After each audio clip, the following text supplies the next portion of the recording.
दिनों से जंगल में बारिश चल रही थी। आलसी कौवे ने बारिशों के दिनों के लिए अपने घर में कुछ भी जमा नहीं किया था। उसे बहुत भूख लगी हुई थी। क्या करूं? बहुत भूख लगी हुई है। हाँ, मैं ऐसा करता हूँ, जंगल की दूसरी दिशा में जाता हूँ और वहाँ पक्षियों को उल्लू बनाकर उनसे भोजन लेकर खाता हूँ। ऐसा सोचकर कालू कौवा जंगल की दूसरी दिशा की तरफ उड़ता है। ऐसी बारिश में उड़ते उड़ते तो मुझे और भी भूख लग गई है। अब मुझे अच्छे से नाटक करना होगा। फिर कालू कौवा अपनी आंखें बंद करता है और एक घर के दरवाजे पर दस्तक देता है। वो घर मिठू का था। मिठू दरवाजा खोलता है। मैं अंधा कौवा हूँ, बहुत भूखा हूँ, दया करो। आप जो भी हो, मुझ अंधे को भोजन दो। बहुत दुख हुआ आपको देखकर अंधे कौवे। ये ले, ये एक अमरूद है, ये आप खा ले। कौवा अपनी थोड़ी सी आंख खोलकर अमरूद की तरफ देखता है। वाह रे कालू, ये अमरूद खाकर तो बहुत मजा आएगा। कौवा वो अमरूद उठाता है और थोड़ी दूर जाकर उसे मजे मजे से खा लेता है और इधर उधर देखकर उड़ जाता है। थोड़ी देर बाद उसे फिर से भूख लग जाती है। क्या करूं इस पापी पेट का? भरने का नाम ही नहीं ले रहा। मुझे फिर से अंधा बनना पड़ेगा।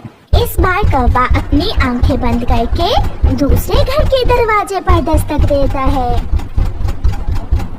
ऐसी बारिश में कौन है? मैं देखती हूँ। बहुत भूखा हूँ।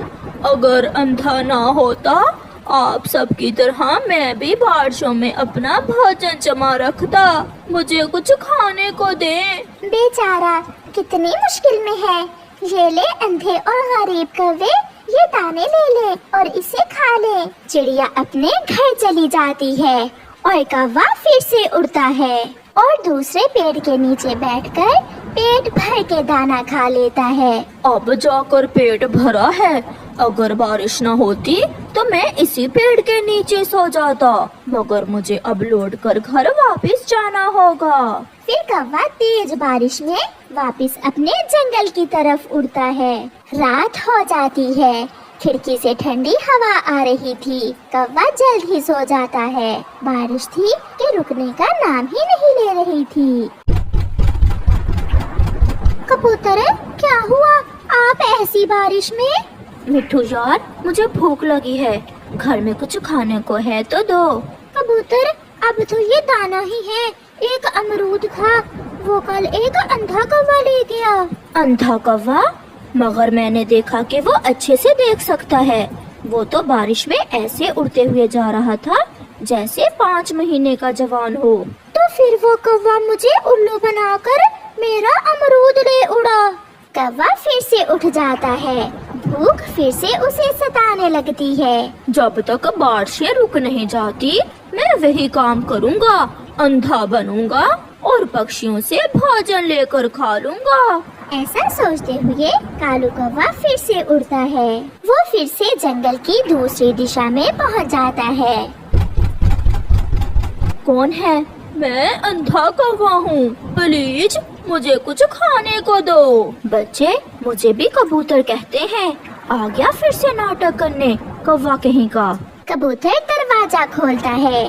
कौवा भी अपनी आंखें बंद किए पूरी तरह अंधा बना हुआ था। एक लाल मिर्ची रखते हुए कबूतर कहता है, लो अंधे कौवे, बहुत मजे का मीठा फल है, खा लो। थोड़ी सी आंख खोलकर कौवा देखता है। अरे ये तो मिर्ची है, मैं मिर्ची कैसे खाऊंगा? खाओ खाओ, जल्दी खाओ अंधे कौवे, बहुत स्वादिष्ट फल है ये। मैं घर जाकर खा लूंगा। आप अंदर जाइए, बारिश से आपके पंख भीग रहे हैं। तुम्हें ये फल मेरे सामने ही खाना होगा। मगर ये लाल मिर्ची है। ऐसा कहते हुए कौवा वहाँ से भागता है। कबूतर भी पीछे पीछे भागता है। दुष्ट कौवे, पक्षियों को उल्लू बनाकर लूट रहे हो, छोड़ूंगा नहीं तुम्हें। मगर कौवा तो ऐसे भाग रहा था जैसे उसकी 4 आंखें हों। तेज बारिश के साथ हवा भी बहुत तेज थी। काफी देर वो छोटा फूल तेज हवा से लड़ता रहा और फिर जब उसे पता चल जाता है कि वो तेज हवा से हार जाएगा और बारिश का पानी उसे अपने साथ बहा ले जाएगा, तो वो मदद की गुहार लगाता है। बचाओ बचाओ, कोई मुझे बचाओ, मुझे सहयोग की जरूरत है, प्लीज कोई मेरी मदद करे। थोड़ी दूर में ही काले कौवों का घर था। कालू कोई मदद के लिए पुकार रहा है, बचाओ बचाओ बचाओ। सुना कालू, जाओ जाकर देखो तो बाहर कौन है। बारिश बहुत तेज है, चलो देखता हूँ। कालू कौवा अपने घर से निकलता है। बचाओ बचाओ, मुझे बचाओ, मुझे सहयोग दो, वरना मैं टूट कर पानी में बह जाऊंगा। अरे ये तो गुलाब का फूल है, ऐसे ही बारिश में भीगा, इसे जिंदगी की क्या जरूरत है, आज नहीं तो कल ये सूख ही जाएगा। ऐसा कहते हुए कालू कौवा वहाँ से चला जाता है, जिसे जाता हुआ देखकर छोटा रोज और भी रोने लगता है। पति जी, कोई पुकार रहा है, बाहर कोई मदद के लिए पुकार रहा है, जाओ देखो तो कौन है। मैं अभी बाहर जाकर देखता हूँ। कबूतर घर से बाहर निकलता है। सामने से आता हुआ कौवा उसे देखकर रुक जाता है। कबूतर, तुम ऐसी बारिश में कहाँ जा रहे हो? यार, कोई मदद के लिए पुकार रहा है, नदी की तरफ से आवाज आ रही है। वो रोज है, गुलाब का फूल, तेज हवा से डरकर शोर मचा रहा है।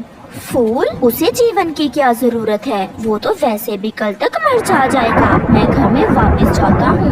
ऐसे कबूतर भी घर वापस चला जाता है। मैंने हमेशा दूसरों को खुशबुएं दी, सबको खुश रखा, मगर आज कोई भी मेरी मदद को नहीं आ रहा। कितना बेबस हूँ मैं, कोई मेरी मदद करे, मुझे सहारा दे, मैं इस तेज हवा से टूट जाऊंगा।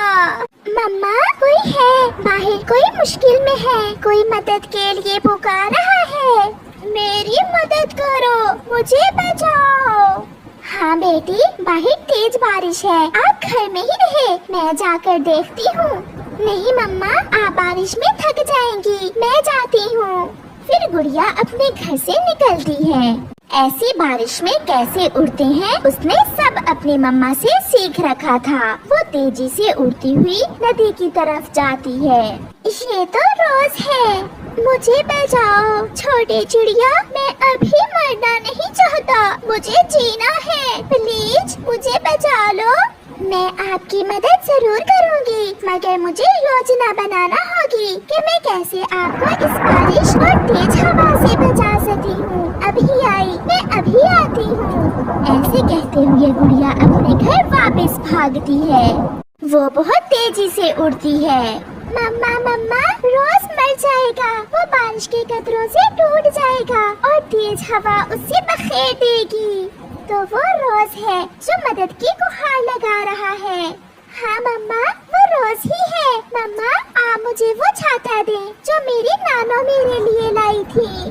मगर बेटी, वो छाता तो आपको बहुत पसंद है। हाँ मम्मा, मगर मुझे रोज को बचाना होगा। फिर गुड़िया की मम्मा संदूक खोलकर वो छाता गुड़िया को दे देती है, जिसे लेकर गुड़िया रोज की तरफ उड़ती है। वो रोज की जान बचाने के लिए बारिश में भीगती है और जल्दी से जाकर वो छाता रोज के ऊपर रख देती है, जिससे हवा का जोर कम हो जाता है और अब रोज बारिश से भी महफूज था।